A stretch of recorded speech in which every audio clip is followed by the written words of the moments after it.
नाजरीन अस्सलामु अलैकुम। सफ़ा ऑनलाइन के ख़ास प्रोग्राम इंतखाबी तज्ज़िया के साथ मैं हूँ फैज़ुर रहमान दमलवी। किसी भी इलेक्शन में मुद्दा यानी इशू की बड़ी अहमियत होती है। लोकसभा इलेक्शन में जहाँ मुल्की सतह के इशूज़ होते हैं, वहीं असम्बली इलेक्शन में सूबाई और इलाकाई मसाइल इलेक्शन का इशूज़ बनते हैं। अगर हम बिहार के असम्बली इलेक्शन की बात करें तो यहाँ इशूज़ की भरमार है। ढेरों मसाइल चर्चे में हैं। हर पार्टी ने कुछ मसाइल को अपने एजेंडे में शामिल किया है और सच पूछिए तो हर दिन एक नया इशू सामने आ रहा है। ऐसे में बड़ा सवाल ये है कि बिहार के हकीकी मसाइल को कौन उठा रहा है, किस इशूज़ को ज़्यादा अहमियत देनी चाहिए, किसकी बात पर भरोसा करना चाहिए, किस पार्टी का कौन सा इशू अवाम के नज़दीक ज़्यादा पुरकशिश है। इस हवाले से मुख्तलिफ़ पार्टियों के लीडरान के बयानों का जायज़ा लिया जाए तो ये बात सामने आती है कि राष्ट्रीय जनता दल के तेजस्वी यादव ने बेरोज़गारी को अपना मुद्दा बनाया है और 10 लाख लोगों को नौकरी देने का वादा किया है।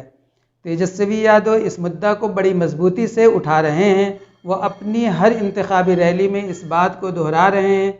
इसके जवाब में दूसरी बड़ी पार्टी ने भी 19 लाख नौकरियों का वादा कर डाला। लेकिन माहिरीन की माने तो तेजस्वी के उठाए गए मुद्दा को अवामी सतह पर जहां बड़ी मकबूलियत हासिल हो रही है, वहीं दूसरी पार्टी के वादे को अक्सर लोग अवामी जुमले कहकर मजाक उड़ा रहे हैं। इसी दरमियान एक मुद्दा और सामने आया।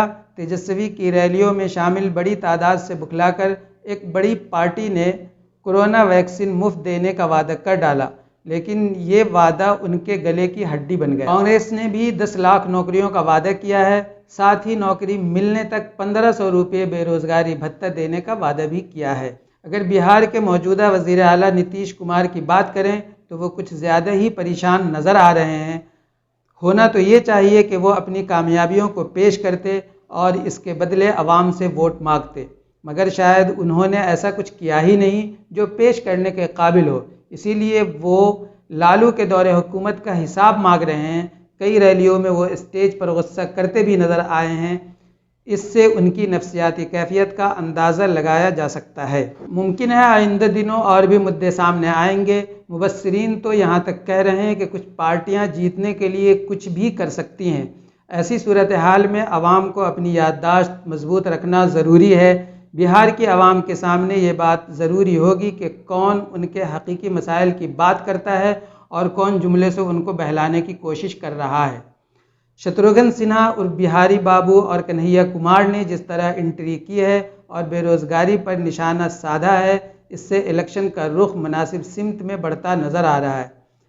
मुबस्सिरीन की राय है कि अगर तेजस्वी यादव अपने मुद्दे पर बाकी रहे और बेरोज़गारी को आखिर वक्त तक मुद्दा बनाने में कामयाब रहे तो इससे उनकी कामयाबी के इम्कानात बढ़ सकते हैं। नाजरीन, अगर आपको हमारा ये प्रोग्राम पसंद आए तो हमारे चैनल को ज़रूर सब्सक्राइब कीजिए और वीडियो को लाइक और शेयर करना न भूलिए। इसी के साथ मुझे दीजिए इजाज़त। अल्लाह हाफिज़।